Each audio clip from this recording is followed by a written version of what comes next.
Je m'appelle Julien Huelvan, je suis l'un des fondateurs de Bidiz, qui est une solution, une plateforme de mobile learning à destination des entreprises. Pour nous, c'est vraiment un événement phare sur le sujet. Les gens qui viennent ici sont à la pointe de Learning Tech, les clients ont des besoins précis, savent de quoi ils parlent et veulent vraiment passer la step d'après et donc venir vers nos types de technologies.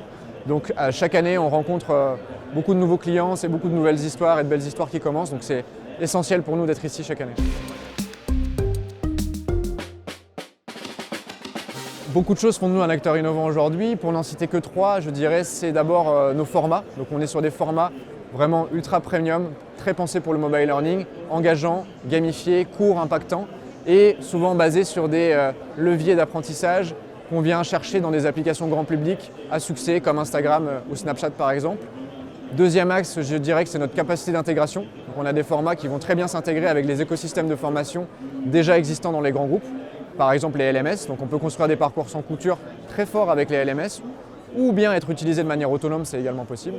Et le troisième axe d'innovation, et qui est sans doute le plus important aujourd'hui, c'est le social learning.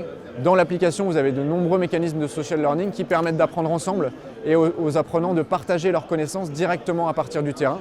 Donc concrètement, par exemple, générer des petites vidéos pédagogiques qu'on appelle des tips et qu'on peut enrichir pédagogiquement directement sur le terrain et les partager à sa communauté de bonnes pratiques.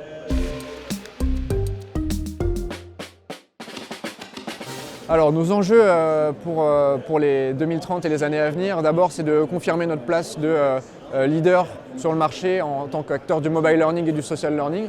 Aujourd'hui on a connu une très belle croissance, sans doute l'une des plus belles en EdTech ces dernières années. L'idée c'est de confirmer, d'embaucher les bonnes personnes, de continuer à grossir et de s'imposer comme un acteur de référence sur le sujet sur le long terme. Et puis les tendances qu'on voit arriver qui sont très intéressantes, j'en citerai que deux parmi de nombreuses. D'abord, c'est le best of breed pour les clients, c'est-à-dire d'aller chercher chez les éditeurs le meilleur chez chacun et leur demander de travailler ensemble. Nous, c'est une philosophie qui nous va bien et on voit de plus en plus de grands groupes qui, au lieu de prendre une seule solution globale, vont faire travailler ensemble différentes solutions.